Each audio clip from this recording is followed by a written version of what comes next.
Our next question is describe the events of 14 July 1789.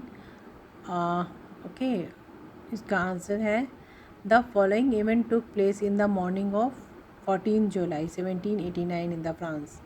In the morning of 14 July 1789, the king ordered his troops to move into the city.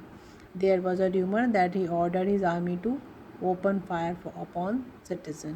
ठीक है, उसमें ये था कि जो king था उसने ऑर्डर किया था अपने ट्रूप को कि सिटी में जाने के लिए, मूव करने के लिए, लेकिन वहाँ पे रूमर क्या फैल गया था, अफवाह फैल गई थी कि किंग ने आर्मी को ऑर्डर किया है कि नॉर्मल सिटीज़न के ऊपर फायर कर दो। ठीक है, एक तो ये वाला लोगों में बहुत ज़्यादा इसका रोष हो गया था। उसमें फिर दूसरा नंबर है कि 7,000 मैन एंड वीमेन गैदर हो गए थे टाउन हॉल में और उन्होंने फ्रॉम आ पीपल्स मिलेटिया, नॉर्मल जो लोग थे वो टाउन हॉल में गैदर हो गए, इकट्ठा हो गए थे विरोध प्रदर्शन के लिए। तीसरा है जो रोषित भीड़ थी, एजिटेटेड क्राउड थी, उन्होंने गवर्नमेंट बिल्डिंग्स जो है तोड़ दिए थे बहुत सारे, किस लिए, हथियार को पाने के लिए।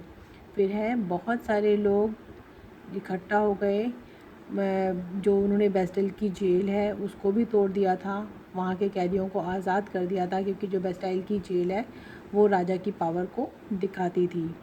ठीक है, नेक्स्ट है the crowd destroyed the Bastille and commander of the Bastille was killed and the prisoners released. उन्होंने जो बेस्टाइल का जो कमांडर था उसको भी मार दिया था और सारे जो प्रिजनर्स थे उनको छुड़वा दिया था। ठीक है, नेक्स्ट क्वेश्चन है द विच, आई थिंक हमने ये वाला क्वेश्चन किया है, what is the substance crisis, explain any 3 factors. तो सब्सटेंस क्राइसिस क्या होता है? Substance crisis can be defined as an extreme situation where the basic means of livelihood are endangered. Means कि जहाँ पे आपकी जो बेसिक ज़रूरतें हैं खाने पीने की वो भी पूरी नहीं हो पाती। ठीक है, उसको कहते हैं सब्सिस्टेंस क्राइसिस। तो जो ओल्ड रिजीम में सब्सिस्टेंस क्राइसिस हो गए थे, उसी एक ये भी बहुत बड़ा रीज़न था फ्रेंच रिवॉल्यूशन का, है ना। तो नंबर उसका पहला है कि जो सब्सिस्टेंस क्राइसिस होने के रीज़न क्या क्या थे। तो उसका एक पहला रीज़न है कि पॉपुलेशन ऑफ फ्रांस जो है वो 23 मिलियन थी 1715 में, जो कि 1789 में 28 मिलियन हो गई थी, मैसिवली ग्रो कर रही थी पॉपुलेशन।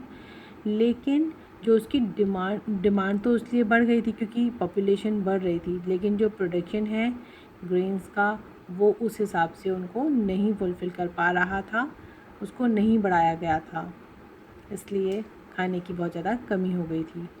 दूसरा है जो ज़्यादातर जो वर्कर्स थे उनकी जो फ़िक्स वेजेस थे उसको ऐसे ही रखा गया, उसको नहीं बढ़ाया गया, क्योंकि पहले ही वहाँ पे क्या हो रहा था, इकोनॉमिक क्राइसिस चल रहे थे, तो वेजेस तो बढ़ाए नहीं, लेकिन जो मतलब सप्लाई एंड डिमांड की चेन टूट गई थी, तो उससे क्या हुआ, जो खाने की चीज़ें के दाम बहुत ज़्यादा बढ़ गए थे।